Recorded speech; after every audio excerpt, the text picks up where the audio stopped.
جزاکم اللہ جزاکم اللہ.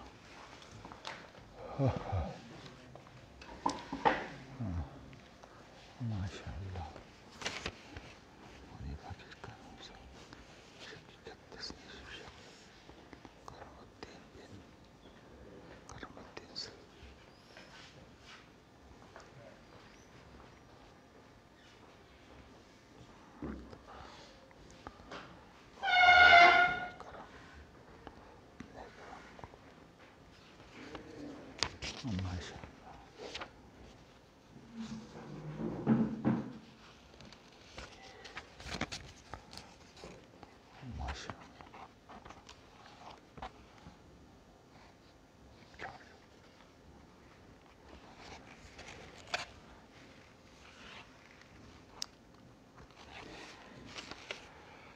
اللہ تیرا شکر ہے. اچھا جی.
اقبال صاحب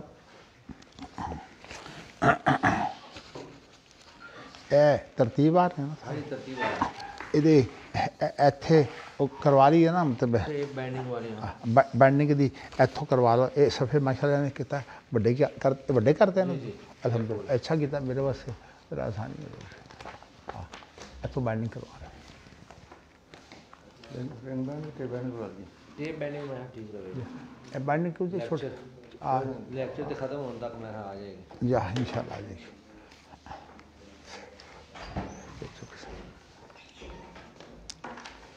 اللہ اللہ اللہ تیرا شکر. الحمد للہ. اللہم وفقنی لما تحب وترضى.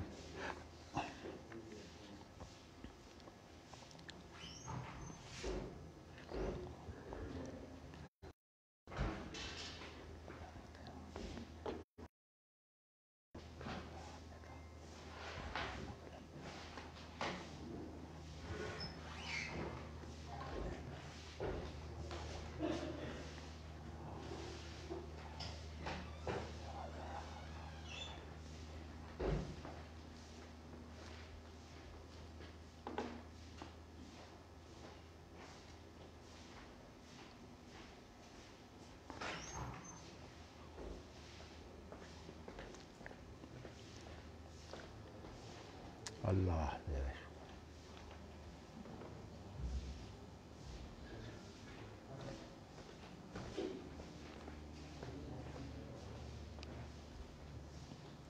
جی مفتی صاحب نہیں آئے؟ ہاں جی مفتی صاحب نہیں آئے.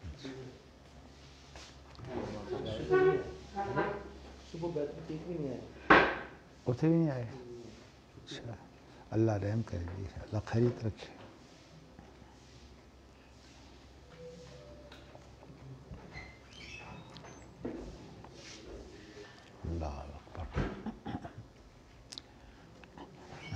بسم اللہ الرحمن الرحیم.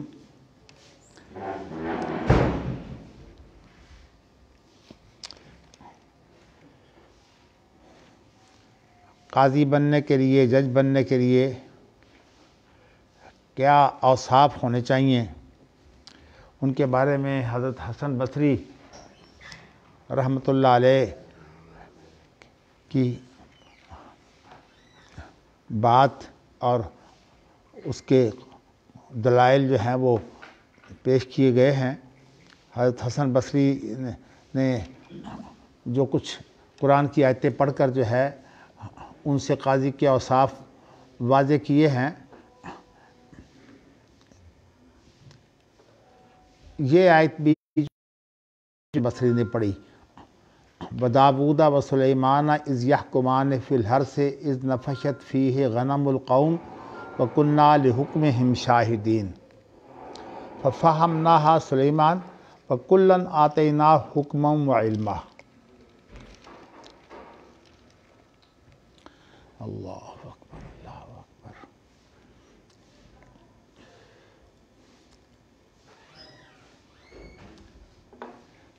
آپ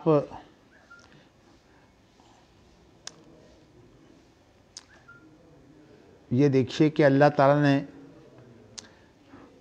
داؤد اور سلیمان کے بارے میں یہ کہا ہے کہ انہوں نے ایک کھیتی، جبکہ اس کھیتی کے اندر دیگر لوگوں کی بکریاں جو ہیں وہ کھیتی کو چر گئی تھیں۔ بکریاں جب کسی کھیتی میں پڑ جاتی ہیں تو پھر ظاہر ہے کہ بکریاں بہت صفایا کرتی ہیں کھیتی کا، تو اس کے بارے میں اللہ تعالیٰ نے حضرت داؤد اور سلیمان کے فیصلے کا ذکر کیا ہے، اور یہ بھی کہا ہے کہ اس کا مشاہدہ جو ہے وہ ہم کر رہے تھے، یعنی دونوں کے فیصلوں کا مشاہدہ ہم کر رہے تھے۔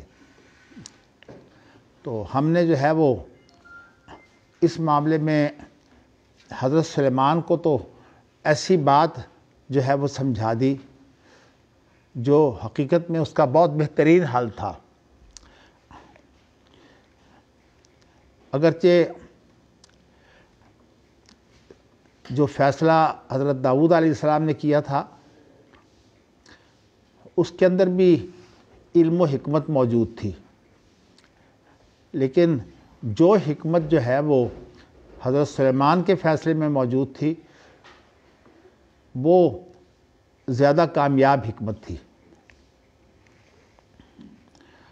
ایسے واقعات کو جب یہ جوڈیشری کا جو نظام ہے اس کی روشنی میں دیکھا جائے تو کچھ چیزیں جو ہیں وہ نمایاں کرنی پڑتی ہیں، اس لیے کہ عام لوگوں کو جن کو یہ جوڈیشری سے واسطہ نہیں پڑا ان کے لیے یہ چیزیں جو ہے یہ مشکل ہو جاتی ہیں۔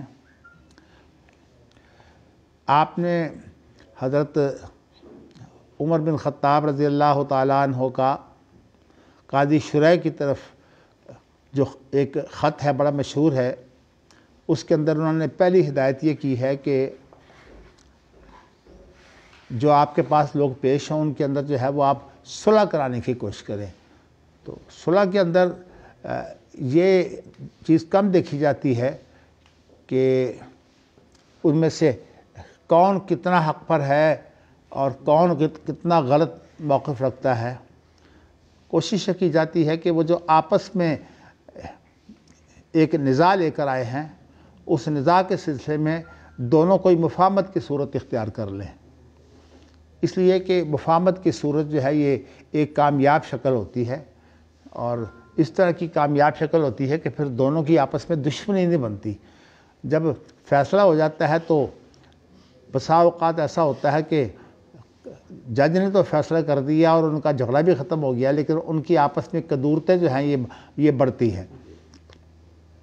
جیسے کہ میں آپ کو بتا چکا ہوں کہ ہمارے ملک میں اور بلکہ پوری دنیا میں جو ایڈورسری سسٹم ہے نا، کہ جس کے اندر یہ ہے کہ مخاصمت جو ہے وہ پیدا کی جاتی ہے اور مخاصمت بڑھائی جاتی ہے، یعنی عدالتوں کے اندر آ کر جو ہے لوگوں کو انصاف نہیں ملتا بلکہ لوگوں کو جو ہے وہ آپس میں دشمنی ملتی ہے، اور دشمنی بڑھتی چلی جاتی ہے اور اس سے قتل و غارت میں اضافہ ہوتا ہے۔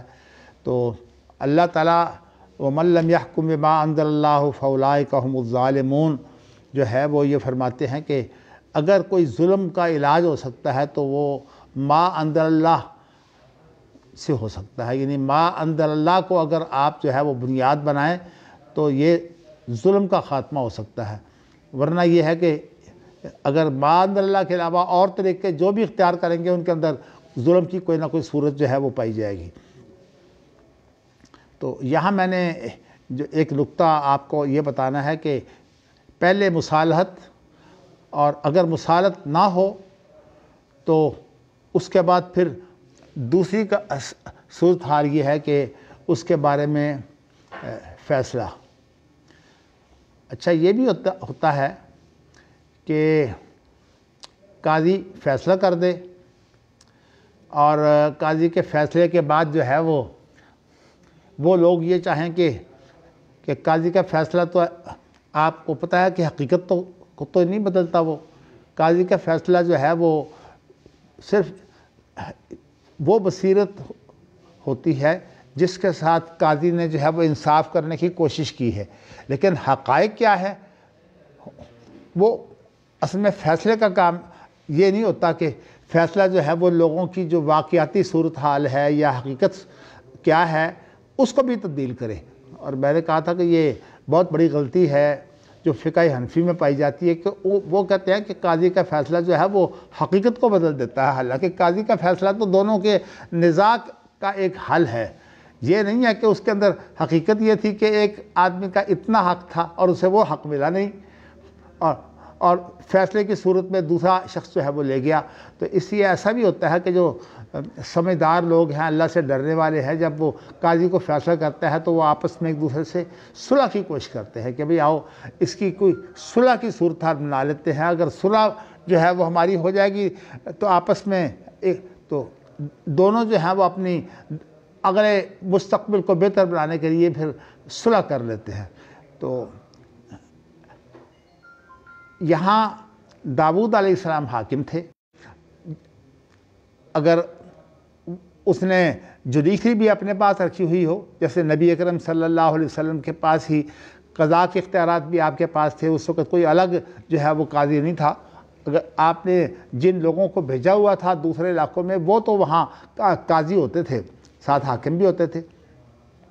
تو نبی اکرم صلی اللہ علیہ وسلم نے جو ہے وہ اسی طرح، لیکن حضرت عمر رضی اللہ تعالیٰ عنہ نے بعد میں جو ہے وہ جوڈیشری کو الگ کر دیا، اور یہ ہے کہ اور حکمرانی کا جو نظم و نسق ہے اس کو الگ کر دیا۔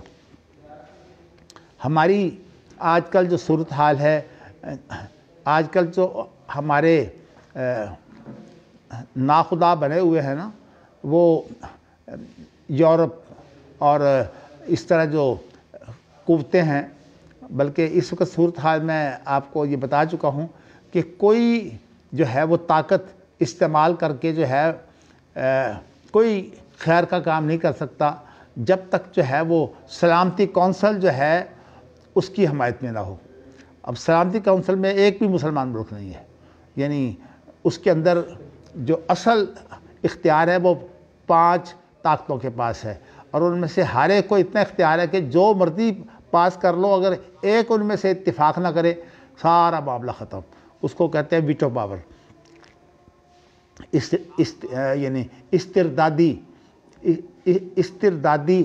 جو ہے قوت اس کے پاس ہوتی ہے۔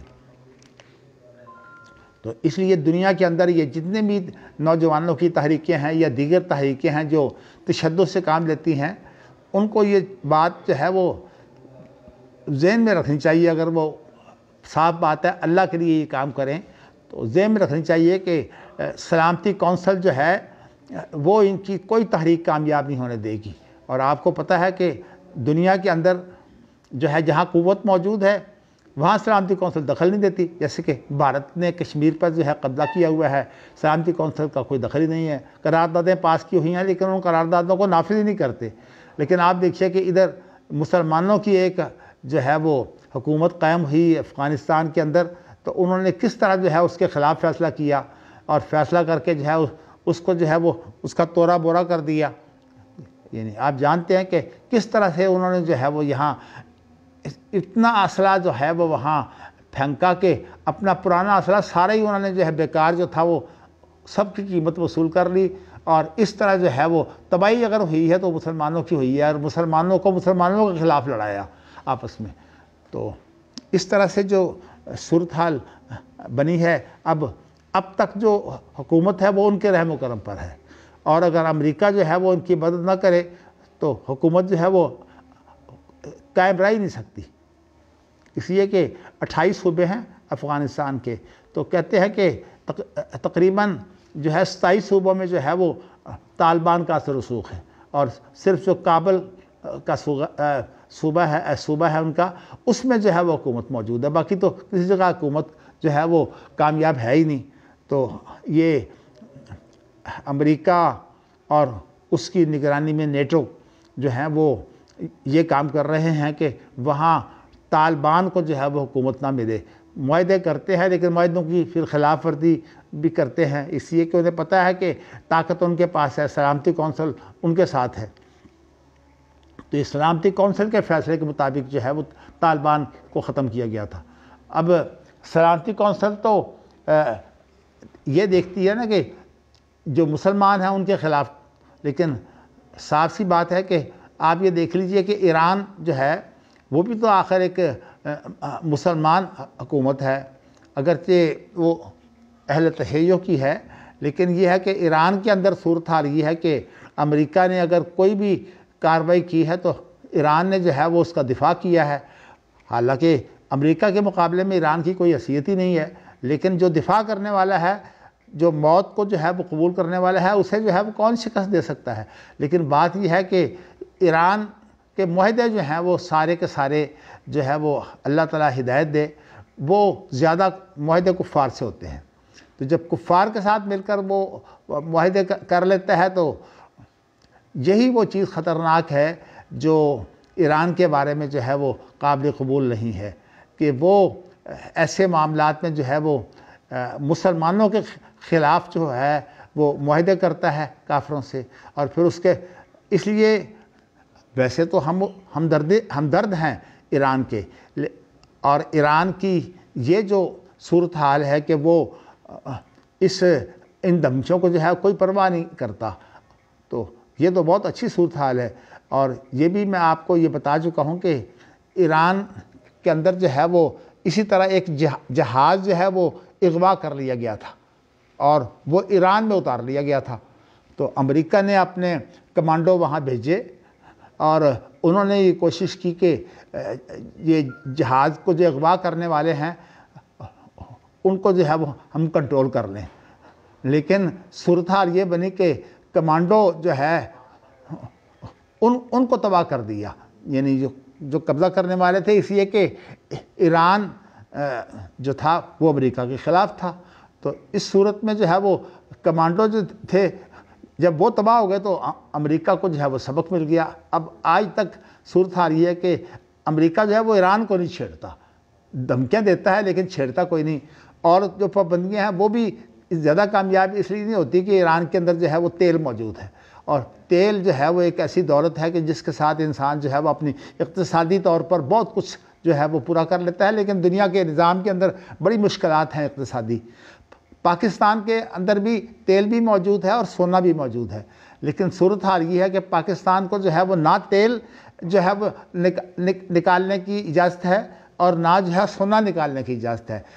ایسی کمپنیاں جو امریکہ ٹھگ قسم کی بھیج دیتا ہے، جو آ کر جو ہے وہ پاکستان سے کوئی نہ کوئی معاہدہ کر لیتے ہیں، پھر اس کے بعد بہانے سے کہتے ہیں پاکستان نے معاہدے کی خلاف ورزی کر دی، اور یہ ہے کہ امریکہ کی نگرانی کے اندر، اس کی سرپرستی کے اندر جو ہے وہ پھر ایسے معاہدے انجام پاتے ہیں جس کے اندر پاکستان کو جو ہے یہ قرار دیا جاتا ہے، عالمی عدالتیں وہ بھی امریکہ کے جو ہے وہ زیر نگرانی ہیں، فیصلے یہ کرتی ہیں کہ پاکستان نے معاہدے کی خلاف ورزی کی ہے، اور ان کو پھر عالمی عدالتیں جو ہے وہ جرمانہ ڈال دیتی ہیں۔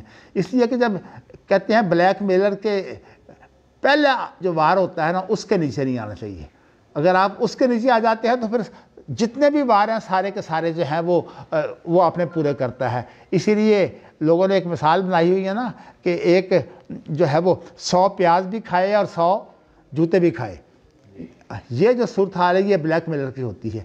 اس لیے دنیا کے اندر سمجھدار لوگ جو ہیں، جب کوئی شخص جو ہے وہ بلیک میلنگ کی کوشش کرتا ہے تو سب سے پہلے اس کی پہلی بات جو ہے اس کا انکار کر دیتے ہیں، اور میں نے جو یہی بات جو ہے یہ پرویز مشرف نے جب ہمیں بلایا تھا 16 ستمبر کو، یعنی 9/11 کے 5 دن کے بعد، تو اس وقت میں نے اس میں یہ بات کہی تھی کہ بات یہ ہے کہ یہ بلیک میلنگ ہے۔ اگر آپ نے پہلی بات مان لی، کیونکہ پرویز مشرف تو یہ باور کروا رہا تھا کہ میں تو اصل میں امریکہ کی بات جو ہے وہ مانوں کہ نہ مانوں، تو میں کہا تھا اگر پہلی بات آپ نے مان لی پھر ساری آپ مانیں گے، اور یہی صورتحال بنی۔ تو لیکن اس کا تو اپنا حکومت مل رہی تھی، اور اس لیے اس نے سمجھا کہ مجھے حکومت ملتی ہے، مجھے کیا ہے دنیا ساری تباہ ہو جائے، لیکن میں تو حکمران بن جاؤں۔ لیکن دنیا کے اندر آپ کو پتہ ہے اقتدار کی مدت بہت تھوڑی ہوتی ہے، تو میں بتانا ہی چاہتا ہوں۔ اچھا، یہاں میں نے اصل میں یہ ساری بات آپ کے سامنے اس لیے بیان کی ہے کہ داؤد علیہ السلام حاکم تھے۔ سب سے پہلے تو بات یہ ہے کہ یہ قضا جو ہے حضرت سلیمان علیہ السلام کے پاس کیسے آئی؟ فیصلہ حاکم کر دے اور آپ جو ہے وہ حاکم کا فیصلہ ماننے کے بجائے کسی اور کے پاس چلے جائیں۔ پھر ایک واقعہ اگرچہ اس طرح ثابت نہیں ہے، لیکن ایک واقعہ بڑا مشہور ہے کہ نبی اکرم صلی اللہ علیہ وسلم نے ایک فیصلہ کر دیا تھا، تو وہ دونوں شخص جو ہیں وہ نبی اکرم صلی اللہ علیہ وسلم کے پاس جو ہیں وہ الگ ہو کر کہنے لگے کہ حضرت عمر کے پاس جا کے پھر فیصلہ کرواتے ہیں۔ تو حضرت عمر کے پاس چلے گئے، تو وہ واقعہ تو یوں بیان کیا جاتا ہے کہ حضرت عمر نے جو ہے وہ جو مسلمان تھا اور یہودی کا آپس میں جھگڑا تھا، انہوں نے مسلمان کی گردن اڑا دی حضرت عمر نے کہ یہ فیصلہ ہے میرا، جو اللہ کے رسول کا فیصلہ نہ مانے۔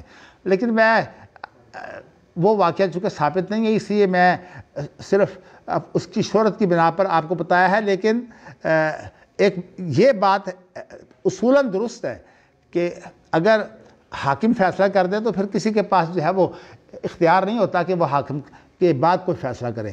تو اس لیے یہاں داؤد علیہ السلام حاکم ہے، سلیمان تو حاکم نہیں ہے۔ تو سلیمان نے جو فیصلہ کیا ہے وہ کس بنا پر کیا ہے؟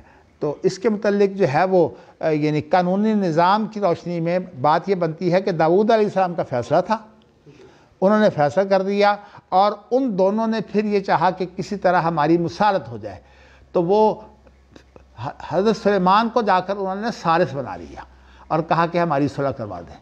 تو کسی فیصلے کے بعد جو ہے وہ یہ ثالثی جسے مصالحت کہتے ہیں ہو سکتی ہے، یعنی اس کی کوئی رکاوٹ شرط نہیں ہے۔ قانونی فیصلہ نہیں تھا جی قانونی نہیں تھا، نہیں، قانونی تھا فیصلہ داؤد علیہ السلام کا قانونی تھا۔ داؤد علیہ السلام سلیمان اسلام کا نہیں، وہ قانونی ہو گیا نا، ثالثی بھی تو قانونی ہوتی ہے نا۔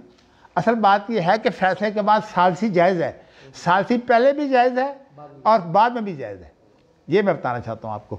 تو یہ اس کی جو مثال ہے نا، میں نے آپ کو ایک واقعہ بتایا تھا کہ ثالثی پہلے اور فیصلہ بعد میں، وہ نبی اکرم صلی اللہ علیہ وسلم کا زبیر اور انصاری کے درمیان جو جھگڑا تھا پانی کے بارے میں، اس میں آپ نے پہلے ثالثی فرمائی، اور جب انہوں نے ثالثی جو ہے اس کو نہیں مانا، اس پر اعتراض کیا کہ یہ تو آپ کا پھوپھیزاد ہے، تو نبی اکرم صلی اللہ علیہ وسلم نے پھر فیصلہ فرمایا۔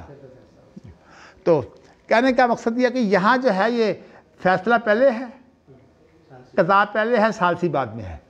تو ثالثی بھی جو ہے وہ چونکہ حکم ہی کہلاتی ہے، یعنی قرآن مجید میں یہ ہے کہ وَإِنْ خِفْتُمْ شِقَاقَ بَيْنِهِمَا فَبَعْثُوا حَكَمًا مِّنْ أَهْلِهِ وَحَكَمًا مِّنْ أَهْلِهَا، اس کو بھی جو ہے وہ فیصلہ ہی کہتے ہیں، ثالثی کو بھی۔ تو اس لیے دونوں کے لیے لفظ بولا ہے يَحْكُمَانِ فِي الْأَرْضِ، کہ دونوں نے جو ہے وہ اس میں فیصلہ کیا تھا۔ تو حضرت سلیمان کا فیصلہ ثالثی فیصلہ تھا، اور حضرت داؤد علیہ السلام کا جو فیصلہ تھا وہ اصل با اختیار فیصلہ وہ تھا۔ اب انہوں نے جب ثالث بنا لیا کسی کو، تو ثالث بنا کر تو یہ جائز ہے۔ تو اس لیے اللہ تعالیٰ نے جو ہے وہ، میں ذرا اس کا آپ کو فیصلہ دہرا دیتا ہوں کہ وہ فیصلہ کیا تھا مختصر۔ داؤد علیہ السلام نے کہا کہ یہ کھیتی کا جتنا نقصان ہوا ہے، اس نقصان کو جو ہے وہ شخص پورا کرے جس کی بکریاں جو ہے وہ کھیت کو جو ہے تباہ کر گئی ہیں۔ تو لیکن صورتحال یہ تھی کہ کھیت کا جتنا بڑا نقصان ہو گیا تھا نا، ساری بکریاں جو ہے وہ اس کے یعنی بکریوں کی ساری قیمتیں اتنی بنتی تھی، تو اس طرح تو ساری بکریاں جو ہے وہ دوسرے کو مل رہی تھی۔ تو اس لیے جو ہے وہ پھر دونوں نے مصالحت کے لیے حضرت سلیمان کے پاس چلے گئے. حضرت سلیمان نے فیصلہ یہ کیا کہ یہ کھیتی جو ہے نا یہ اس کے سپرد کر دی جائے جو ہے وہ جس کی بکریوں نے نقصان کیا ہے, اور جو بکریاں ہیں وہ اس کے سپرد کر دی جائے دوسرے کے. اچھا اب صورتحال یہ ہے کہ یہ تو بکریوں کا دودھ بھی پیے استعمال کرے, اور ادھر جو ہے وہ کھیتی جو ہے وہ بڑھ کر اتنی ہو جائے جتنی تھی. یہ اتنی ہو جائے جتنی تھی. جب یہ کھیتی بڑھ کر اتنی ہو جائے گی تو اس کے بعد جو ہے وہ بکریاں واپس اور کھیتی اس کے والے. اچھا یہ جو فیصلہ تھا نا یہ فیصلہ بہت ایسا تھا جو دونوں کو قبول بھی تھا, اور اس پر جو ہے دونوں کی مصالحت ہو گئی. تو میں نے آپ کو صرف اس جو ہے وہ نقطہ اعتراض کا جواب دیا ہے کہ پہلا جو معاملہ تھا وہ فیصلہ تھا کیونکہ آپ با اختیار تھے, حضرت سلیمان با اختیار نہیں تھے, تو اس لیے ان کی مصالحت تھی. تو مصالحت تو فیصلوں کے بعد بھی جو ہے مصالحت ہو جاتی ہے, بلکہ ہوتا یہی ہے کہ پہلے فیصلے ہوتے ہیں پھر بعد میں لوگ آپس میں بیٹھ کر مصالحت کرتے ہیں. ہمارے ملک میں تو تقریباً سلسلہ یہی ہے, جہاں کہیں مصالحت ہو جائے, جہاں نہیں ہوتی پھر وہ مقدمات تو ختم ہی نہیں ہوتے کبھی. چلیے جی, آپ کو یہ نقطہ جو ہے میں نے بتانا تھا. تو لیکن اس کے اندر امام بخاری کا جو تبصرہ ہے وہ نہیں, امام بخاری کا تبصرہ سن لیجئے. اس میں یہ ہے کہ فحمدہ سلیمان, اللہ نے سلیمان کی تو تعریف کی ہے, ففہمناہا سلیمان, اور حضرت داؤد علیہ السلام کو ملامت بھی نہیں کی. ملامت اس لیے نہیں کی کہ داؤد علیہ السلام کا اختیار تھا, اپنے اختیار کے مطابق انہوں نے اپنی طرف سے جو ان کی سمجھ نے کام کیا بہترین فیصلہ, لیکن وہ فیصلہ جو ہے فریقین کے لیے قابل قبول نہیں تھا, ان کی الجھنیں حل نہیں کرتا تھا. تو جج جو ہے وہ تو جو فیصلہ کرتا ہے اس کے اس سے کوئی غرض نہیں ہوتی کہ فریقین کو آپس میں کیا مصیبتیں بنتی ہیں, لیکن یہ ہے کہ ثالثی کے اندر جو ہے صورتحال ایسی نکل آتی ہے جس کے ساتھ دونوں آپس میں مفاہمت کر لیتے ہیں. بلکہ ہمارے ہاں یہاں صورتحال یہ بنی ہوئی ہے کہ قتل کے فیصلے جب ہوتے ہیں نا عام طور پر ان کی دشمنی ختم کرنے کے لیے جو ہے وہ کرتے کیا ہیں کہ جنہوں نے قتل کیا ہے ان کی کوئی بیٹی جو ہے نا رشتے میں کوئی بیٹی اور بہن وغیرہ جو ہے وہ ادھر کر دیتے ہیں تاکہ یہ آپس میں اکٹھے رہیں. لیکن حقیقت یہ ہے کہ یہ کوئی مصالحت نہیں ہوتی, یہ کیونکہ شریعت کا تو یہ مسئلہ نہیں ہے نا. شریعت کا مسئلہ ایسا نہیں ہے کہ اس انداز سے جو ہے وہ عورتوں کی بے قدری کی جائے. تو اس لیے شریعت جو ہے اس کے خلاف فیصلہ ہے, اس لیے اس میں کبھی برکت ہوتی نہیں, اس کا نقصان ہی نقصان ہوتا ہے. اللہ اکبر.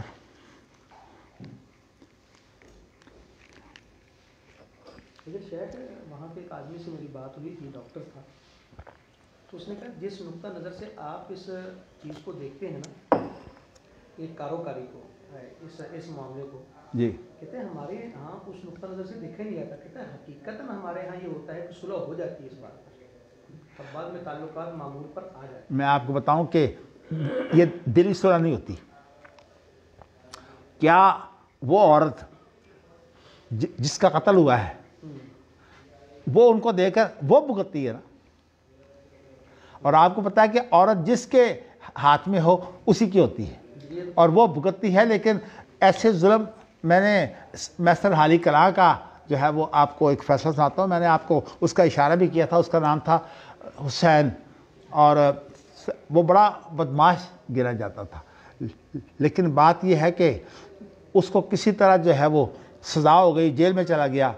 تو جو دوسرا فریق تھا نا وہ جیل میں پہلے موجود تھا, تو انہوں نے جیل میں سازباز کر کے اس کو جیل میں قتل کر دیا, اس کو حسین کو. اب جو اس کی بیوی ہے نا, اس کا ایک بچہ تھا, بیٹا, جو چھوٹا ہوگا جتنا بھی سال کا 2 سال کا, اس نے پھر اسے 18 سال پالا, اور پھر اس بیٹے نے جو ہے وہ اپنے باپ کا بدلہ لیا. تو یہ جو ہوتے ہیں نا یہ معاملے, اسلام کے علاوہ جو ہے وہ انصاف ہو ہی نہیں سکتا. قرآن مجید کے الفاظ ہیں وَمَن لَّمْ يَحْكُم بِمَا أَنزَلَ اللَّهُ فَأُولَٰئِكَ هُمُ الظَّالِمُونَ. بات ختم ہوئی. اچھا جی, میں نے آپ کو اب یہ بات بتائی ہے. اچھا, اب وَلَوْلَا مَا ذَكَرَ اللَّهُ مِنْ أَمْرِ هَٰذَيْنِ لَرَأَيْتُ أَنَّ الْقُضَاةَ هَلَكُوا. اگر جو ہے وہ اللہ تعالیٰ ان دونوں کا معاملہ اس طرح ذکر نہ کرتا تو پھر جو جج ہیں وہ ہلاک ہو جاتے. پتہ دیکھیے جج کا ایک تو ہوتا ہے اختیار جو اسے حاکم کی طرف سے ملا ہوتا ہے. جب حاکم کی طرف سے اس کو اختیار مل گیا اس نے اس اختیار کو استعمال کیا, اگر اس کا اجتہاد جو ہے وہ غلط بھی ہے اسے ثواب مل جاتا ہے. اور جس نے جو ہے وہ ایسا فیصلہ کیا کہ دونوں کی صلح بھی ہو گئی تو یہ جو ہے اس کی تو تعریف ہو گئی, اور اسے جو ہے وہ معذور سمجھ دیا گیا. یعنی جس نے جو ہے وہ فیصلہ کیا تھا اگرچہ اس کا فیصلہ اتنا شاندار نہیں تھا جتنا کہ حضرت سلیمان کا فیصلہ شاندار تھا. تو اس لیے کہا ہے کہ اگر یہ بات نہ ہوتی تو پھر قاضی جو ہیں وہ تو تباہ ہو جاتے, ہلاک ہو جاتے, اس لیے کہ قاضیوں کا فیصلہ جو ہے وہ انہیں فیصلے ہی جو ہے وہ جہنم میں لے جاتے. حالانکہ قاضی جب جو ہے وہ فیصلہ غلط بھی کرتا ہے تو اس کی نیت اگر ٹھیک ہو تو اس کا فیصلہ جو ہے وہ لاگو ہوتا ہے, اسی لیے نزاع ختم ہو جاتا ہے. لیکن میں نے آپ کو بتایا کہ مصالحت بہرحال بہت اہم چیز ہے. تو اللہ تعالیٰ نے جو ہے وہ حضرت سلیمان کی تو جو ہے وہ علم کی یعنی وہ علم جو حل کے لیے استعمال ہوتا ہے وہ علم قابل تعریف ہوتا ہے, اس نے حل کر دیا. جی اسی لیے میں کہا کرتا ہوں نا کہ آپ جو ہے وہ وہی کے علم کو جو ہے اس سے فیصلہ کریں. قرآن مجید یہی کہتا ہے وَمَن لَمْ يَحْكُمْ بِمَا أَنزَلَ اللَّهُ, کہ جو ہے وہ اللہ کی اتاری ہوئی چیز, فقہ اللہ کی اتاری چیز نہیں ہوتی, یہ تو اصل میں اجتہاد کا نتیجہ ہوتی ہے. اور اجتہاد جو ہے وہ کسی کے نزدیک بھی جو ہے وہ اس طرح وہی نہیں ہوتا. نبی اکرم صلی اللہ علیہ وسلم کا اجتہاد جو ہے وہ وحی کا حصہ ہے, لیکن اور جتنے بھی غیر معصوم ہیں کسی کا اجتہاد جو ہے وحی کا حصہ نہیں ہوتا. اب جنہوں نے بنا لیا ہے وہ تو کر رہے ہیں. مثلا شیعہ کے ہاں میں نے آپ کو بتایا کہ وہ کہتے ہیں امام بھی معصوم ہے جس طرح کہ نبی معصوم ہے. بہرصورت یہ بات جو ہے وہ الگ ہے. ان کے جو مسائل ہیں ان پر کوئی اگر گفتگو کرنی ہو تو بنیادی گفتگو اس بات میں ہے کہ آپ نے جو مسئلہ خلافت پیدا کیا ہے اس کی وجہ سے آپ نے جو ہے پوری فقہ جو ہے اس کے اندر اس کو بنیاد بنا کر جو ہے وہ فقہ جو کی ہے اس کے اندر قباحت موجود ہے. بہرصورت میں اس وقت جو ہے وہ کسی کو سچا یا جھوٹا کہنے کے لیے جو ہے وہ گفتگو نہیں کرنا چاہتا. میں نے آپ کو بتایا کہ یہ اختلاف موجود ہے. تو اللہ تعالیٰ نے جو ہے وہ حضرت سلیمان کے تو علم کی تعریف کی, فَفَهَمْنَاهَا سلیمان, یہاں علم سے مراد وہ فہم ہے. تو وہ علم جو ہے وہ کارگر ہوتا ہے جو مسائل کو حل کرے.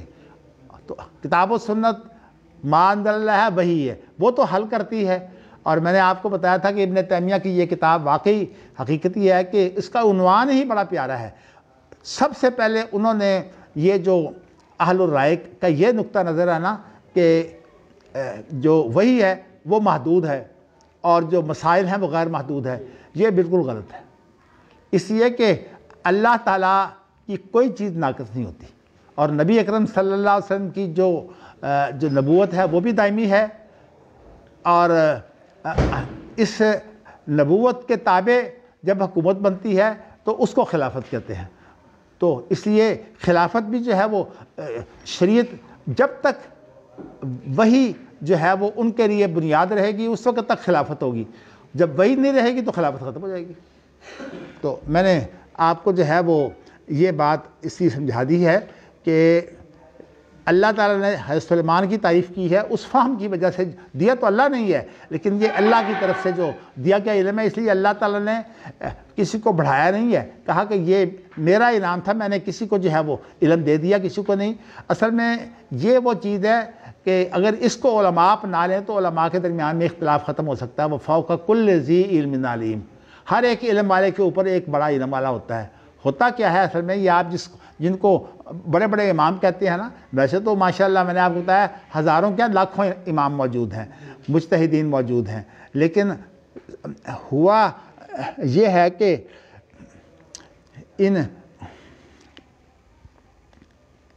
میرے دن سے اصل میں بات نکل گئی ہے. ہاں جی, کیا میں بیان کر رہا تھا؟ ہاں, تو کہنے کا میرا مقصد یہ تھا کہ یہ جو امام موجود ہیں ان کے اجتہادات جو ہیں, اگر آپ ان کے اجتہادات کے نتائج لے لیں اور ان کا جو اجتہاد ہے وہ چھوڑ دیں تو نتیجہ کیا ہوگا کہ وہ اجتہاد جس واقعہ کو سامنے رکھ کر جو ہے وہ اجتہاد کیا گیا تھا، اس لیے کہ کتاب و سنت کے علاوہ تو اس کا جو ہے وہ نفاذ ہی رہ جاتا ہے باقی، یعنی کتاب و سنت خود کافی ہے ہمارے لیے۔ اور اس کے لیے میں نے آپ کو بتایا تھا کہ یہ کتاب جو ہے وہ انشاءاللہ جو ہے وہ ہم کوشش کریں گے کہ تلاش کریں، اور اگر نہیں ہوگی تو انشاءاللہ دوبارہ ترجمہ کیا جا سکتا ہے۔ یہ معارج الوصول الی معرفت ان اصول الدین و فروعہ قد بینہ الرسول، یہ ابن تیمیہ کی کتاب ہے، اور اس کا مفہوم یہ ہے کہ ہم نے وہ سیڑھیاں جو ہیں کسی چیز تک پہنچنے کے لیے جو بنائی ہیں، اور وہ کس چیز پر، یعنی تمام وہ سیڑھیاں اور طریقے بتائے ہیں جن کے ذریعہ سے جو ہے وہ ہم اس بات کو ثابت کریں گے کہ دین کی تمام اصولی باتیں اور دین کی تمام فروعی باتیں، یعنی پورا دین مراد ہے۔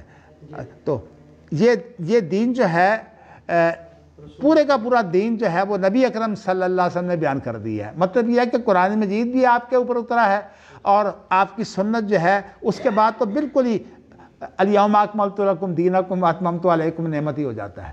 تو اس لیے آپ یہ سمجھیے کہ اس کے بعد یہ کہنا کہ ہمیں اب بھی جو ہے وہ اپنی عقل کو اور اپنی مسلطوں کو سامنے رکھ کر جو ہے فیصلے کرنے چاہیے، یہ بالکل غلط بات ہے۔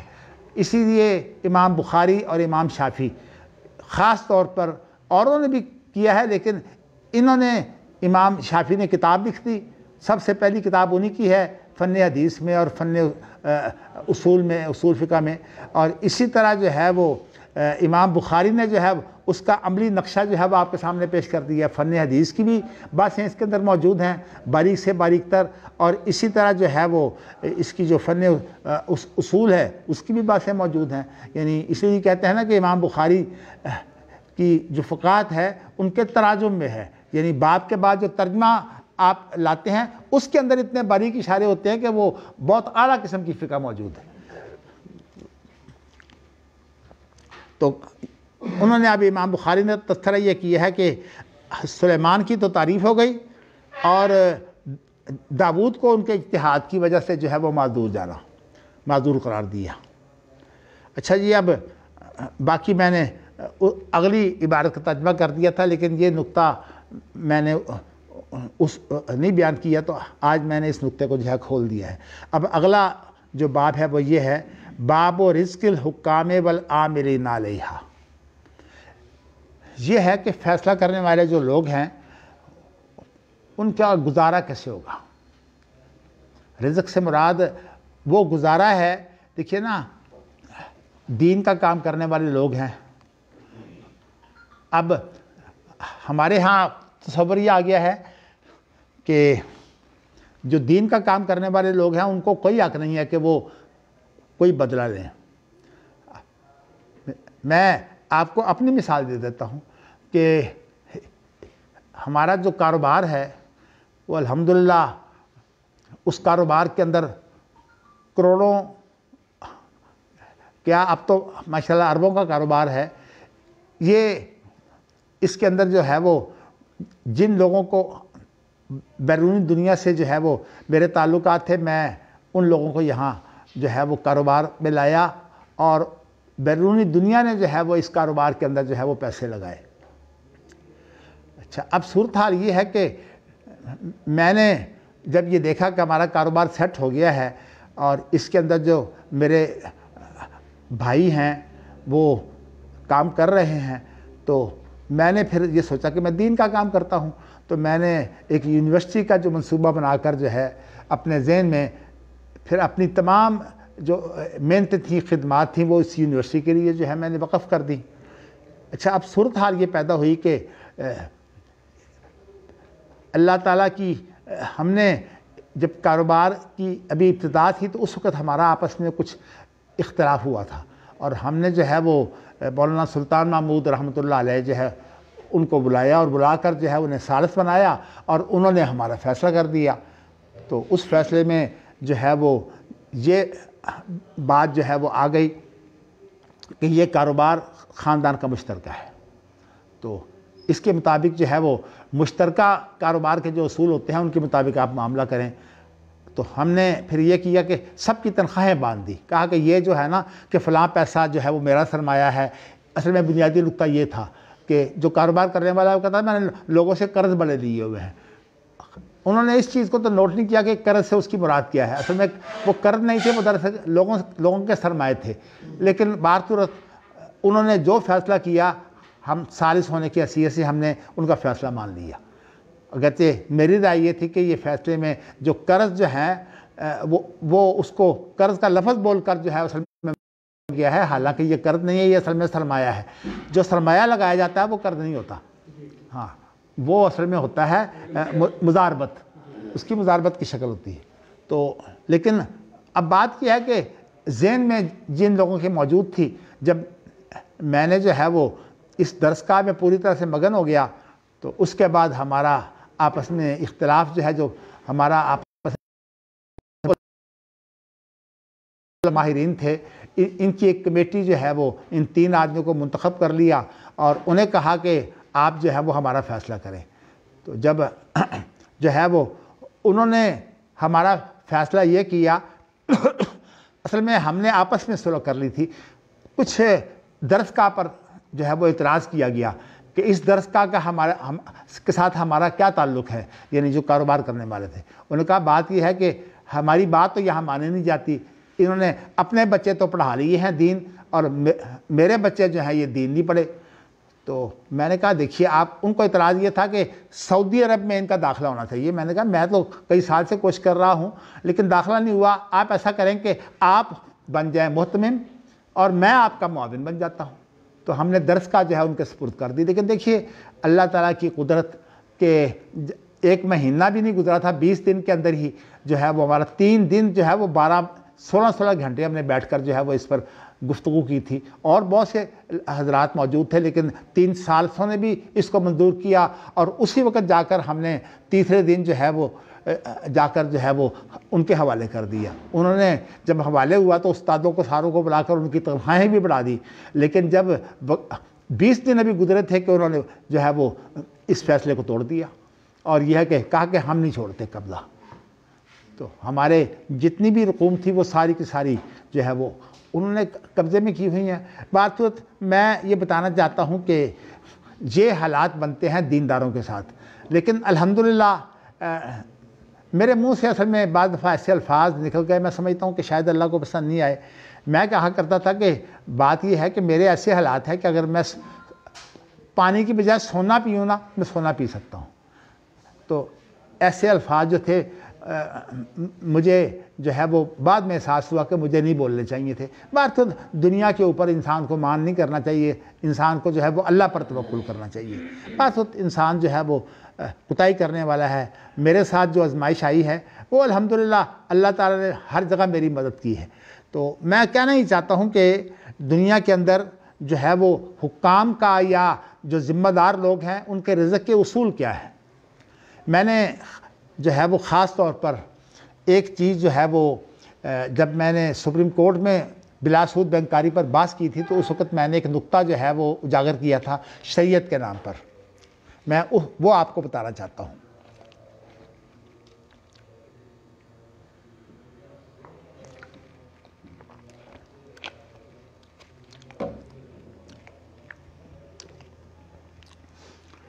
وہ نقطہ یہ ہے کہ انسان دنیا کے اندر محنت کرتا ہے اور محنت کے بعد انسان جو ہے اس محنت کی مزدوری مانگتا ہے۔ اس کا حق ہے کہ اسے مزدوری دی جائے۔ وہ آپس میں طے کیا ہوتا ہے وہ معاملہ تو دونوں کا اختیار ہے، لیکن سوال یہ ہے کہ اسے مزدوری ملنی چاہیے۔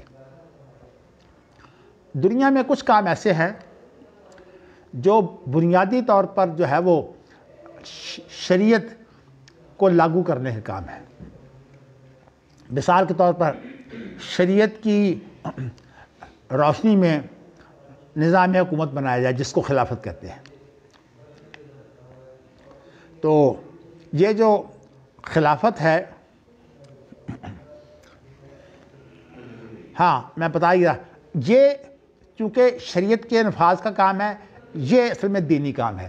یعنی حکومت بھی جو ہے خلافت یہ ایک جو ہے وہ دینی حکومت ہوتی ہے، اور اس لیے اس کا کام ہوتا ہے شریعت کو نافذ کرنا۔ یہ ان کا پہلا کام ہے کہ یہ شریعت کے مطابق فیصلہ کریں، اور اگر یہ شریعت کے مطابق فیصلہ نہ کریں گے تو بات جو ہے وہ غلط ہو جائے گی۔ تو اس لیے جو شریعت کے مطابق فیصلہ نہیں کرتے وہ کبھی انصاف کر ہی نہیں سکتے۔ میں نے آپ کو جو ہے وہ آیت بھی سنا دی ہے، آیتیں تو اور بھی ہیں، کافرون بھی ہے، فاسقون بھی ہے، لیکن یہ میں نے چونکہ انصاف کے حوالے سے ذرا ظلم والی آیت جو ہے زیادہ متعلقہ ہے، تو میں نے ایک موقف جو ہے وہ اپنے بزرگوں سے سن رکھا تھا کہ ہمارے جو بزرگ تھے نا، خاص طور پر ہمارے خاندان میں دو بڑے عالم تھے، حافظ عبداللہ محدث روپڑی اور میرے والد صاحب۔ تو حافظ عبداللہ روپڑی جو ہیں وہ بھی جو ہے وہ زیادہ فتوے تو وہی دیتے تھے، لیکن والد صاحب بھی جو ہے وہ نہ ہوں یا اور ضرورت ہو تو وہ بھی فتویٰ دیتے تھے، یعنی ان کے معاون تھے، اس لیے کہ والد صاحب حدیث میں اپنے بڑے بھائی کے شاگرد تھے۔ اور میں نے آپ کو بتایا کہ رحمانیہ جو دلی کا تھا اس کے دونوں ممتحن رہے ہیں ایک عرصہ، جب سے وہ بنا اس وقت سے لے کر جب تک وہ جو ہے وہ ختم نہیں ہو گیا، یہ جو پاکستان بنتے وقت وہ ختم ہو گیا تھا، تو اس وقت تک جو ہے وہ ہمارا خاندانی وہاں مدیر تعلیم بھی رہا ہے اور ممتحن بھی رہا ہے۔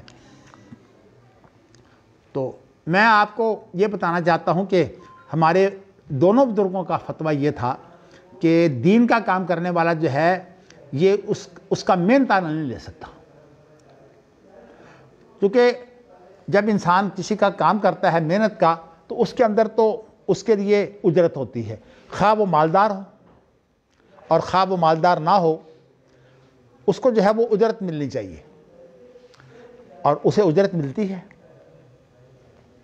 لیکن ایک کام ہے کہ دین کا کام کرتا ہے، دین کے کام کے لیے اصول اور ہے، اس کے لیے اصول یہ ہے وَمَنْ كَانَ غَنِيًّا فَلْيَسْتَعْفِفْ وَمَنْ كَانَ فَقِيرًا فَلْيَأْكُلْ بِالْمَعْرُوفِ۔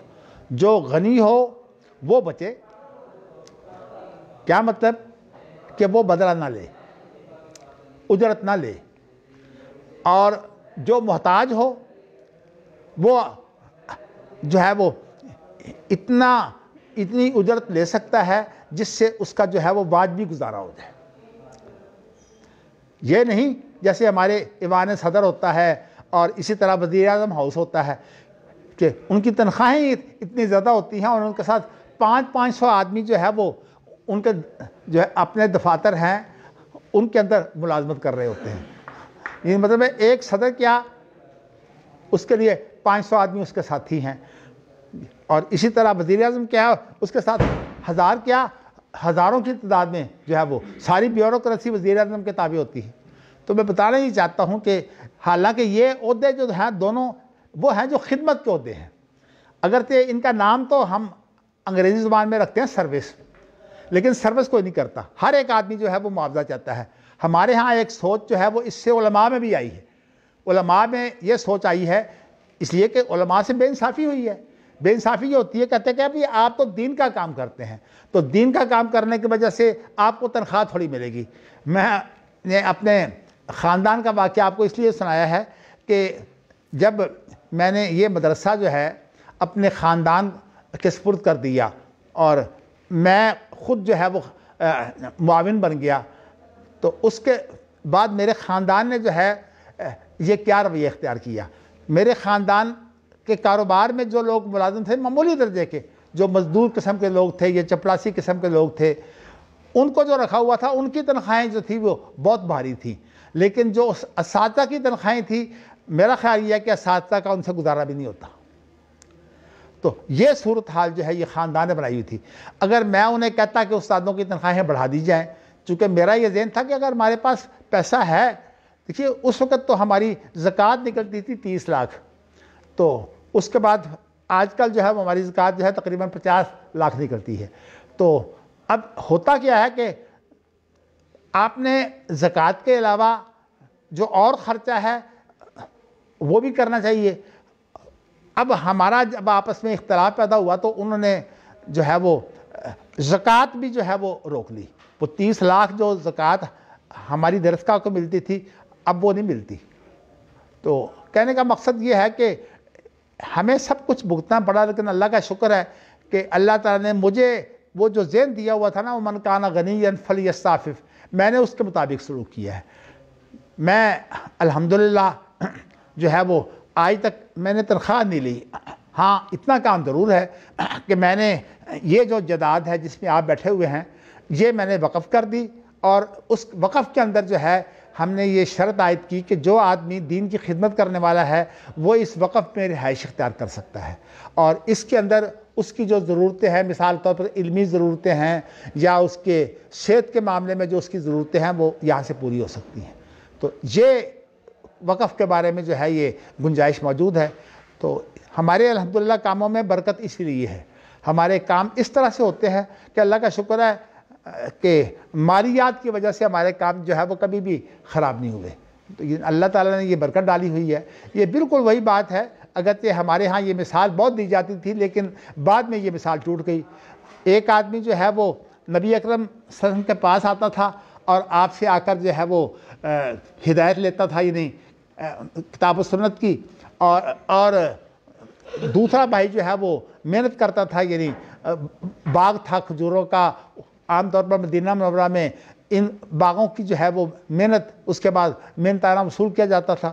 تو کہنے کا مقصد یہ ہے کہ جو آدمی اللہ کے رسول کے پاس جو ہے وہ زیادہ آتا، ظاہر ہے کہ وہ کام کے اندر اتنی محنت نہیں کرتا تھا، تو وہ بھائی جو محنت کرتا تھا اس نے آ کر نبی اکرم صلی اللہ علیہ وسلم کو شکایت کی کہ دیکھیے یہ ہر وقت آپ کے پاس بیٹھا رہتا ہے اور دین سیکھتا ہے، اور میں جو ہے وہ محنتیں کرتا ہوں، اور یہ مطلب کمائی میری ہوتی ہے، کھاتے ہم دونوں ہیں۔ تو اللہ کے رسول نے فرمایا تمہیں پتہ ہے کہ یہ جو تمہاری کمائی ہے یہ کس کی وجہ سے ہے؟ تو اس نے کہا جی کس کی وجہ سے ہے؟ کہا اس کی وجہ سے تو تمہاری کمائی ہے، اس کمائی میں جو برکت ہے وہ اس کی وجہ سے ہے۔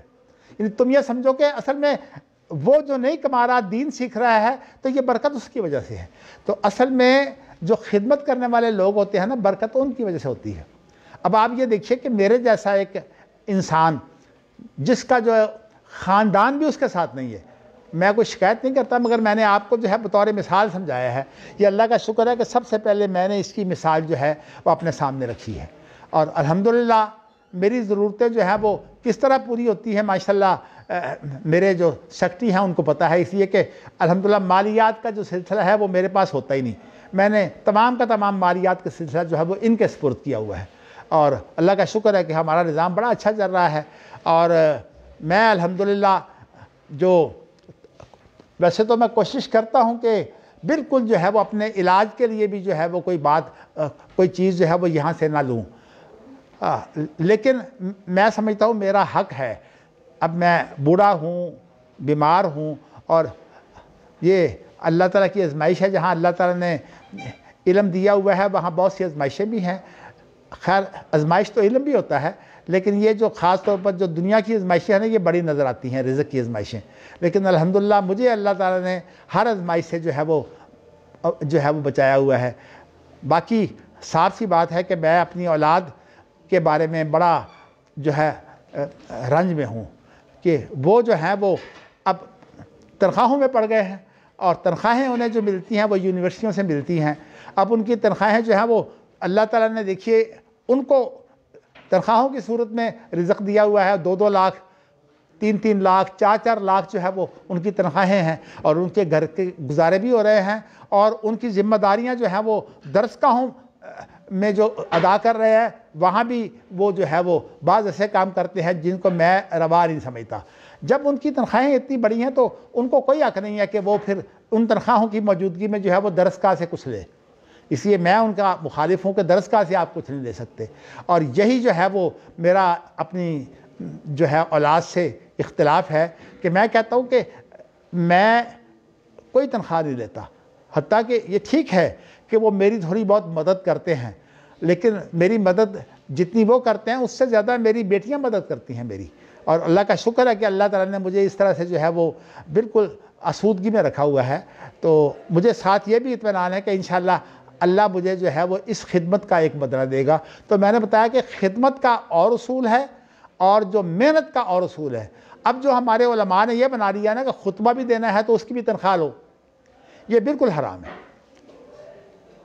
امامت کی تنخواہ بھی حرام ہے، خطبے کی تنخواہ بھی حرام ہے، اور اس کے بارے میں چونکہ ہمارے خاندان میں بڑے بڑے خطیب موجود تھے، حافظ اسماعیل روپڑی جیسا خطیب موجود تھا، حافظ عبدالقادر روپڑی جو تھے وہ بھی زبردست خطیب اور مناظر تھے، لیکن یہ ہے کہ ہمارے بزرگ کہتے تھے کہ آپ نے یہ جو جلسوں پر جاتے ہیں نا، اس کا کرایہ تو آپ لے سکتے ہیں لیکن آپ جو ہے وہاں کوئی معاوضہ نہیں لے سکتے۔ تو ہمارے بزرگ منع کرتے تھے، بلکہ حافظ اسماعیل روپڑی رحمۃ اللہ علیہ سرگودا میں انہوں نے ایک مسجد بنائی تھی، وہاں جمعہ پڑھایا کرتے تھے۔ تو والد صاحب جو ہے انہیں کہتے دیکھو آپ نے جو ہے وہ کرائے کے علاوہ اور کچھ نہیں لینا، لیکن ان کو کرایہ لوگ اچھا دے دیتے تھے، وہ مانگتے تو نہیں تھے لیکن ان کو لوگ اچھا دے دیتے تھے، الحمدللہ اس طرح جو ہے وہ ان کا کام چلتا تھا۔ لیکن ہمارے خاندان میں یہ اصول جو ہے وہ الحمدللہ چلتا رہا ہے۔ بعد میں پھر جب یہ اصول آ گیا نا کہ یہ جو چندے خیرات ہوتی ہیں اصل میں ان سے بھی ہمارے لینے کا حق ہے، وہاں سے ہمارا خاندان جو ہے وہ تباہ ہوا ہے۔ اور یہ بات جو ہے یہ الحمدللہ میں نے تو حالات کا سامنا کر کے جو ہے اس کے اندر جو ہے سبق لیا ہے، لیکن میری اولاد کو یہ سبق جو ہے وہ نہیں ملا، تو اس لیے میں ہمیشہ ان سے اختلاف کرتا ہوں اور میری باتیں جو ہے وہ برا بھی مناتے ہیں۔ تو اللہ تعالیٰ جو ہے وہ انہیں ہدایت دے۔ میں نے آپ کو جو ہے یہ امام بخاری نے جو باب باندھا ہے اس کا جو جواب ہے میں نے پہلے دے دیا ہے، اب یہاں سے آپ جو ہے وہ پڑھیے۔ کہتے ہیں کہ جو قاضی ہے وہ کہاں سے تنخواہ لے؟ امام بخاری نے جو ہے وہ کہا کہ قاضی کا حق جو ہے وہ جو غنیمت کا مال ہے اور جو زکوٰۃ ہے جو ہے اس سے اس کا حق بنتا ہے، اور چونکہ جو زکوٰۃ کی 8 مدیں ہیں ان کے اندر انما الصدقات للفقراء والمساکین والعاملین علیہا والمؤلفۃ قلوبہم وفی الرقاب والغارمین، یہ 8 جو ہیں وہ مصرف جو ہے وہ زکوٰۃ کے بتائے ہیں۔ ان کے اندر والعاملین علیہا کا جو مصرف ہے نا جی، وہ لوگ ہیں جو زکوٰۃ کے اوپر محنت کرتے ہیں، ان کو یہ حق ہے کہ وہ اس زکوٰۃ وصول کرنے کی جو محنت ہے اس کی وہ تنخواہ لے، عاملین علیہا ہونے کی وجہ سے، اس لیے کہ زکوٰۃ کی وصولی کی محنت وہ خود کرتے ہیں، تو لیکن خود نہیں لے سکتے وہاں سے۔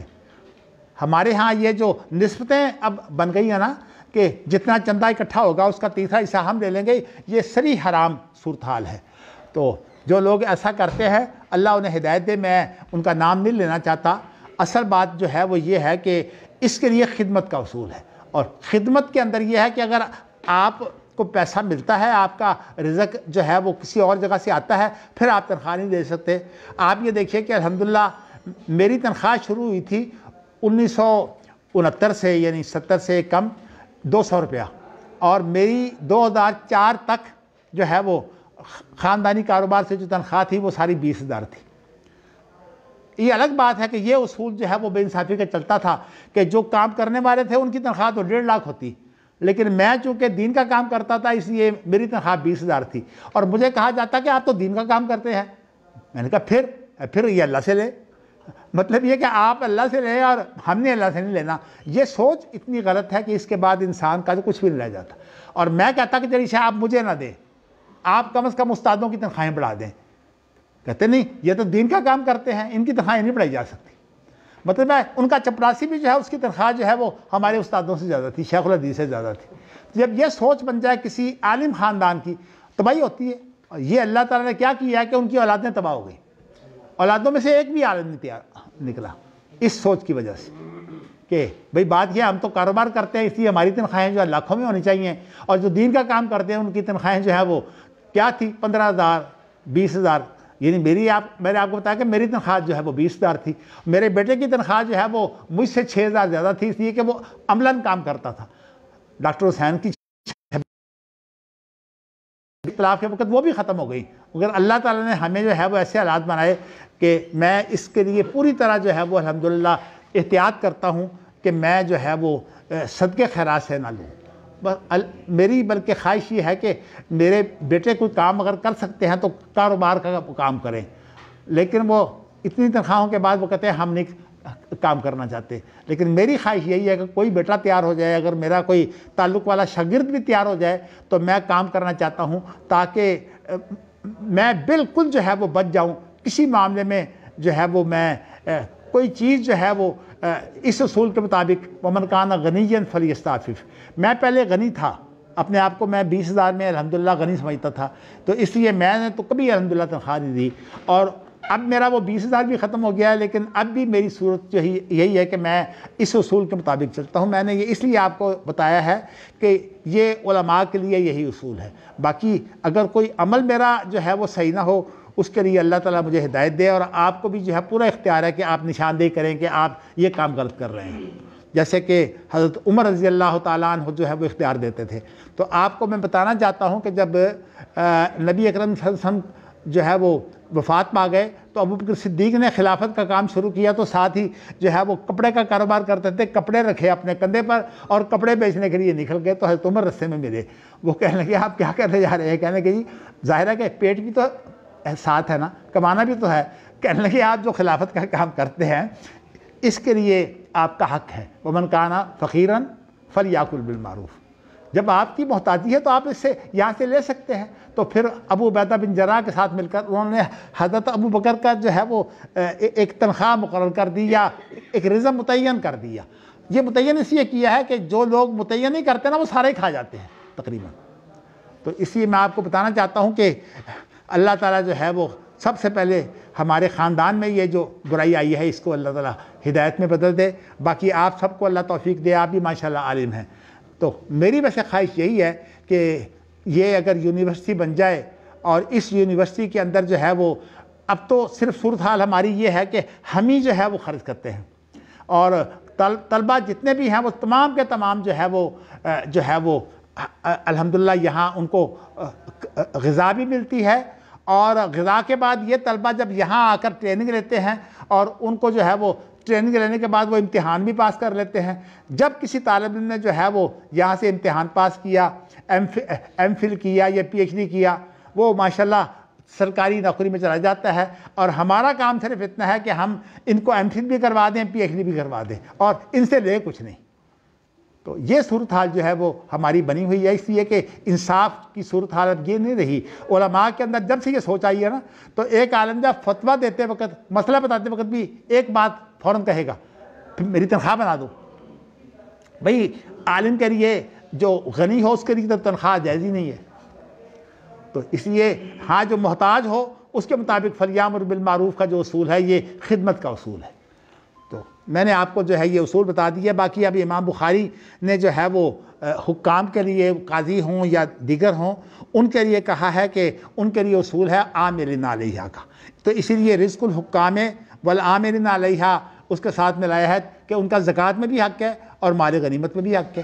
وَاعْلَمُوا أَنَّمَا غَنِمْتُم مِّن شَيْءٍ فَأَنَّ لِلَّهِ خُمُسَهُ وَلِلرَّسُولِ وَلِذِي الْقُرْبَىٰ وَالْيَتَامَىٰ وَالْمَسَاكِينِ وَابْنِ السَّبِيلِ، نبی اکرم صلی اللہ علیہ وسلم نے بیت المال کا 5واں حصہ جو ہے وہ غنیمت کے مال میں رکھا ہے، اور 5ویں حصے کا 5واں حصہ جو ہے یعنی 25واں حصہ جو ہے وہ نبی اکرم صلی اللہ علیہ وسلم کا اپنا اور ان کے خاندان کا رزق تھا۔ اسی کو جو ہے وہ شیعہ حضرات جو ہے وہ خمس کے نام پر جو ہے وہ لیتے ہیں، کیونکہ وہ اپنے آپ کو جو ہے وہ نبی کی اولاد کی وجہ سے خمس کا حقدار سمجھتے ہیں۔ اب شرع قاضی جو ہے وہ تنخواہ لیا کرتے تھے، یعنی امام بخاری نے اس کے لیے علماء کی کچھ مثالیں پیش کریں گے۔ قاضی شرع جو ہیں وہ قضاء پر جو ہے وہ محنتانہ لیا کرتے تھے۔ کیا مطلب کہ دیکھیے نا، ایک آدمی جو ہے وہ ویسے فیصلے کرتا ہے، مثلا ثالثی کے طور پر، تو ویسے تو اب ہمارے ہاں تو اب ثالثی کے بھی پیسے لیے جاتے ہیں، لیکن میں آپ کو بتانا چاہتا ہوں کہ حالانکہ جو جز وقتی معاملہ ہوتا ہے نا قضاء کا، اس کے پیسے نہیں لیے جاتے۔ اگر کوئی انسان جو ہے اس کے رزق کا سامان ہو جائے کسی اور طرح سے، جیسے کہ حضرت عمر رضی اللہ تعالیٰ عنہ نے تمام مسلمانوں کی جو ہے وہ وظیفے مقرر کر رکھے تھے، اور آپ نے جو ہے وہ وظیفوں کے اندر جو ہے حضرت ابوبکر صدیق نے بھی یہ کام کیا تھا، لیکن ان کا کام یہ تھا کہ وہ دیکھتے تھے کہ جو سب سے پہلے مسلمان ہوا ہے وہ سب سے بڑے درجے کا ہے، پھر اس کے بعد جو ہجرت جس نے پہلے کی ہے، پھر دوسرے درجے کا وہ آدمی ہے، پھر اس کے بعد جو بدر میں شریک ہوا ہے وہ تیسرے درجے کا آدمی ہے، پھر جو صلح حدیبیہ سے پہلے مسلمان ہو گیا ہے وہ چوتھے درجے کا آدمی ہے، پھر جو فتح مکہ سے پہلے مسلمان ہو گیا ہے وہ پانچویں درجے کا ہے، پھر وہ لوگ ہیں جو فتح مکہ کے بعد مسلمان ہوئے ہیں۔ اس طرح جو ہے وہ ان کے درجے ہیں اپنے مطلب ہے کہ نیکیوں کے اعتبار سے۔ تو ابو بکر صدیق تو یہ کام کرتے تھے، لیکن حضرت عمر رضی اللہ تعالیٰ عنہ نے پھر اس چیز کو اڑا کر جو ہے وہ تمام کو جو ہے وہ ان کے ضرورتوں کے مطابق جو ہے وہ دینا شروع کر دیا تھا۔ تو بات یہ خدمت کے اصول ہیں جو آپ کو کتاب الاموال ابو عبید قاسم بن سلام میں جو ہے وہ ملیں گے۔ اور یہ آپ کو پتہ ہے کہ قاسم بن سلام وہ آدمی ہے جو امام بخاری کا مرجع ہے، یعنی لغت میں اور اسی طرح قرآن مجید کی اصول میں یہ امام بخاری کا جو ہے وہ شیخ ہے۔ اور حال ہی میں ایک کتاب لایا ہوں وہاں سے سعودی عرب سے، یہ ابو عبید قاسم بن سلام کا اصول فقہ جو ہے الگ بھی مرتب ہو چکا ہے۔ تو یہ ابو عبید جو ہے ان کی کتاب الاموال ہے، یعنی یہ معاشیات کے بہت بڑے ماہر تھے۔ ان کی کتاب الاموال پڑھی ہے، اس کے اندر پوری تفصیلات جو ہے وہ موجود ہیں، خدمت کی بھی اور محنت کی بھی۔ تو کہنے کا مقصد یہ ہے کہ ہمارے ہاں یہ تصور مٹ گیا ہے، ہمارے ہاں سب سے زیادہ جو ہے وہ لٹیرا کون ہوتا ہے؟ جو سروس میں ہے۔ آپ دیکھیے بیوروکریسی کس طرح لوٹ مار کرتی ہے، یعنی ایک آدمی جو ہے وہ پولیس میں بڑا افسر ہے، تو جب وہ کہیں جاتا ہے تو 15 آدمی تو اس کے ساتھ ہوتے ہیں، یعنی 15 آدمی جو ہے وہ بھی ہوتا ہے، وہ تنخواہ جو کوئی لیتا ہے الگ لیتا ہے، 15 آدمی جو اسے ملے ہوتے ہیں۔ اس طرح ایک جج کے ساتھ جو ہے کتنے آدمی ہوتے ہیں مجھے پتہ ہے، کیونکہ میں ججوں کے ساتھ رہا ہوں، ان کی ٹریننگ بھی کرتا رہا ہوں۔ مجھے پتہ ہے کہ جج کو جو ہے جوتی پہنانے والا آدمی جو ہے وہ بھی الگ ہے، اور جو شیروانی پہنانے والا ہے وہ الگ ہے۔ جج جوتی اپنی خود نہیں پہنتا، یعنی وہ کیا کرتا ہے کہ جوتی جو ہے اسے کوئی اور پہناتا ہے، اور اس کے بعد اس کا جو اردلی ہوتا ہے وہ اس کو شیروانی بھی پہناتا ہے۔ اور پھر جج اگر ریٹائر بھی ہو جائے تو اس کے پاس جو ہے وہ جھنڈے والی گاڑی جو ہے وہ رہتی ہے۔ اسی طرح جو ہے وہ اس کے گھر میں جو ہے وہ 3-4 آدمی تو کم از کم اس کے گھر میں ہوتے ہیں، جو ایک اس کا اردلی بھی اور ایک جو ہے اس کا چوکیدار بھی، اور پولیس کے آدمی جو ہے وہ الگ ہوتے ہیں۔ مطلب یہ ہے کہ اتنے آدمی جو ہے وہ ایک جو ہے وہ سروس میں کہنے کو یہ خدمت ہے، یہ خدمت ہے۔ یعنی اس لیے میں کہتا ہوں کہ یہاں انصاف اس لیے نہیں ہو سکتا کہ جج کو تو کوئی گھٹا ہی نہیں ہے، بھئی اس کو تو اتنے خادم مل جاتے ہیں کہ وہ ساری زندگی جو ہے وہ یہ کھاتا رہے تو اس کے بعد ختم نہیں ہوتا۔ پھر اس کے بعد مراعات اتنی ملتی ہیں، زمینیں، کوٹھیاں، پلاٹ، وہ، اور اس کے بعد وکیل کو جو ہے وہ فیسیں ملتی ہیں، اور وہ دونوں ہی جو ہے وہ کیس کو اتنا لٹکاتے ہیں کہ یہ کیس کا کبھی فیصلہ ہی نہ ہو، اور کیسوں کے فیصلے 100 سال بعد۔ یعنی مطلب یہ ہے کہ پوترے دوترے جو ہیں، اور وہاں جا کر کیا ہوتا ہے کہ ایک پارٹی جو ہے وہ بیچاری ختم ہو جاتی ہے، دوسری جو ہے وہ پھر وہ طاقتور ہونے کی وجہ سے بے انصافی ہوتی ہے آپس میں۔ تو اس لیے پاکستان میں تو میں آپ کو بتا چکا ہوں کہ جہاں گواہ ہی سارے غلط ہوتے ہیں وہاں کبھی فیصلہ صحیح ہو سکتا ہی نہیں۔ تو چلیے میں نے آپ کو جو ہے آج یہ اصول بتایا ہے، سروس کا اصول۔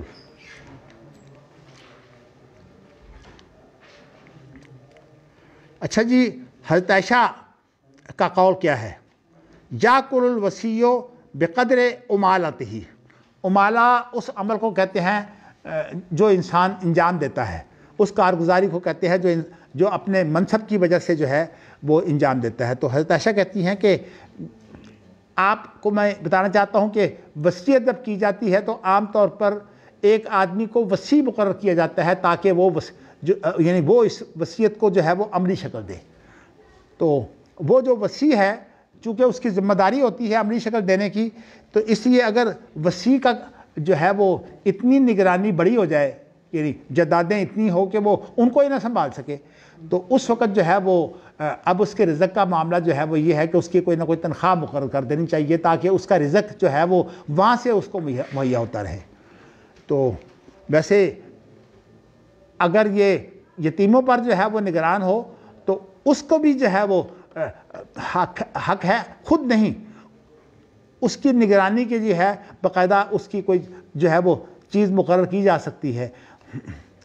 قرآن مجید میں یہ موجود ہے کہ اگر جو ہے وہ لینا چاہتا ہے کچھ تو وہ دے سکتا ہے، اور اگر وہ نہیں لینا چاہتا ان جو یتیموں کو جو ہے وہ اپنے ساتھ جو ہے وہ یعنی یتیم بھی کھائیں تو ان کے ساتھ یہ بھی کھا لے، لیکن اس کی نیت جو ہے وہ لوٹ مار کی نہ ہو، اس کی نیت جو ہے صرف رزق کی ہو۔ تو قرآن مجید نے کہا ہے کہ اس کی گنجائش یعنی فَإِخْوَانُكُمْ فِي الدِّينِ، کہ یہ بھی صورت ہو سکتی ہے کہ آپ جو ہے وہ کوئی اس کے لیے کوئی تنخواہ لے، اور یہ بھی ہو سکتی ہے کہ آپ تنخواہ نہ لیں تو جو کھانے پینے کا معاملہ ہے اس میں آپ یتیموں کے ساتھ شریک ہو سکتے ہیں۔ تو لیکن ایسے کہ جیسے بائی بائی ہوں، برابری ہو، یہ نہیں ہوگا کہ آپ چونکہ جو ہے وہ نگرانی کر رہے ہیں اس کی زیادہ آپ کھا جائیں۔ میں نے تو آپ کو بتایا کہ یہاں تو بیوروکریسی جو ہے وہی کنٹرول میں نہیں ہوتی۔ اب آپ کو بتاؤں کہ ویسے تو یہ جو حکومت ہے خاص طور پر صاف سی بات ہے کہ مجھے بعض باتیں جو اچھی لگتی ہیں، ہم صرف اس بات کو نہیں لیتے کہ ایک برائی کی وجہ سے ساری برائیاں آ جائیں۔ یہ جو 2 نعرے لگائے گئے ہیں نا خاص طور پر، ایک تو مدینہ کے مواخات کا نعرہ، یہ نعرہ ایک بڑا اچھا ہے، اور دوسری بات یہ ہے کہ اس لیے کہ اسلام تو جو ملت ہیں وہ بھی اسلام کا نام لیتے ہیں، حتیٰ کہ آپ کو پتہ قادیانی بھی جو ہے وہ دھکے سے مسلمان بنتے ہیں۔ جب تک ملازمت کرتے رہتے ہیں وہ قادیانی اپنے آپ کو ڈکلیئر نہیں کرتے، جب ملازمت جو ہے وہ ختم ہو جاتی ہے، ریٹائر ہو جاتے ہیں، پینشن دے کر اس کے بعد جو ہے وہ قادیانی مشن کے لیے جو ہے وہ کام کرنا شروع کر دیتے ہیں۔ تو یہ جو ہمارے ملک کا طریقہ کار ہے نا جی، یہ انصاف کا کوئی نہیں، یہ تو ساری لوٹ مار ہے۔ اللہ تعالیٰ ہدایت دے۔ تو مگر میں یہ کہنا چاہتا ہوں کہ کم از کم اگر کوئی حاکم جو ہے وہ اچھی بات کہتا ہے تو اس کی اس حد تک تائید کرنی چاہیے۔ اور یہ بھی آپ دیکھ چکے ہیں کہ حاکموں کو جو ہے نبی اکرم صلی اللہ علیہ وسلم نے یہ نصیحت کی ہے، جیسے کہ اس حضرت اسامہ کو جو ہے وہ طریقہ کار ان کا یہ تھا کہ وہ سمجھاتے تھے، لیکن یہ ہے کہ لوگوں کے اندر پراپیگنڈا نہیں کرتے تھے، اور اسی لیے ان کو خیر خواہ سمجھا جاتا تھا۔ سعودی عرب کے اندر بھی ایسے علماء موجود تھے جو سمجھانے کے لیے تھے، خاص طور پر شیخ ابن باز، شیخ محمد صالح عثیمین، اس طرح شیخ صالح لوحیدان، اس طرح کے جو لوگ ہیں۔ اب وہ بیچارے تو دونوں اللہ کے پاس چلے گئے ہیں۔ صالح لوحیدان جو ہے واحد آدمی رہ گئے ہیں، بہت بوڑھے ہیں، لیکن اب جو نیا اعلان ہوا ہے حیات کبار علماء کا، اس کے اندر جو ہے ان کو پھر بھی رکھا گیا ہے۔ اللہ تعالیٰ انہیں صحت دے اور ان سے بڑا کام لے۔ تو یہ جو ہے وہ جس کو کہتے ہیں نا جوڈیشل سپریم کونسل، اس کے جو ہیں وہ ہیڈ رہے ہیں جب تک یہ ریٹائر نہیں ہوئے، لیکن وہ ماشاءاللہ ریٹائر تو کبھی ہوتے ہی نہیں، جب ریٹائر ہونے کے بعد بھی ماشاءاللہ جب تک ان کی طاقت تھی پورا رمضان جو ہے وہ بیت اللہ میں درس دیا کرتے تھے۔ اور مجھے پتا کہ ہم دیکھتے تھے کبھی وہ چلے گئے ہیں تو ہمیں امید پیدا ہو جاتی تھی کہ ہاں وہ 28 تاریخ کو جو ہے نا چلے جاتے تھے، تاکہ 29 کا چاند جو ہے انہوں نے فیصلہ کرنا ہوتا تھا ایک کمیٹی کے ساتھ مل کر۔ لیکن میں نے آپ کو بتایا تھا کہ یہ جو رویت ہلال ہے یہ بھی قضاء کا کام ہے۔ جی اب آپ آگے چلیے۔ وَأَكَلَ ابو بکر و عمر، ابو بکر نے اور عمر نے بھی جو ہے وہ اپنے امالہ کے لیے جو ہے وہ اپنا ایک رزق مقرر کیا تھا، لیکن ان کا کام یہ نہیں تھا کہ ان کے ساتھ 500 آدمی جو ہیں وہ ساتھ ملازم ہوں۔ ان کا کام یہ تھا کہ جو ایک درمیانے درجے کا آدمی ہے نا اس کا رزق جو ہے وہ ابو بکر صدیق جو ہے وہ لیتے تھے، اور حضرت عمر بھی یہی کام کرتے تھے۔ یہ آپ دیکھیے کہ ایک دفعہ حضرت عمر رضی اللہ تعالیٰ عنہ نے جو ہے وہ ایک اچھا کپڑا پہنا ہوا تھا، تو کسی آدمی نے کہا کہ عمر اب آپ تو بڑے شوقین ہو گئے ہیں، تو اسے قریب بلا کر کہتے ہیں اچھا یہ ذرا اس کپڑے کے نیچے ہاتھ ڈالو۔ جب اس نے نیچے ہاتھ ڈالا تو وہ کیا تھی، یہ جو ہمارے ہاں ہوتی ہے نا سن کی واسکٹ تھی نیچے، اور سن جو ہوتی ہے یہ جسم کو چپتی ہے۔ کہنے لگے یہ جو واسکٹ ہے یہ میرے لیے ہے، یہ کپڑا تو تیرے لیے ہے۔ یعنی مطلب یہ ہے کہ میں اچھے کپڑے پہن کے جو ہے وہ ایک عزت حاصل کر لیتا ہوں۔ نبی اکرم صلی اللہ علیہ وسلم بھی جب کوئی وفد ملنے کے لیے آتا تو آپ نے ایک چوغا رکھا ہوا تھا جس کے یہاں جو ہے وہ ریشم بھی لگا ہوا تھا، تو نبی اکرم صلی اللہ علیہ وسلم وہ چوغا پہن کر جو ہے وہ ان سے ملتے تھے۔ اس لیے کہ انسان کا جو پہلا اثر ہوتا ہے نا وہ لباس کا ہوتا ہے، تو اس لیے ملاقات کے وقت اچھا لباس پہننا جو ہے یہ بھی سنت ہے۔ چلیے جی اب حدیث پڑھیے۔ حدثنا ابو الیمان اخبرنا شعیب عن الزہری اخبرنا السائب بن یزید بن اخت نمر۔ جی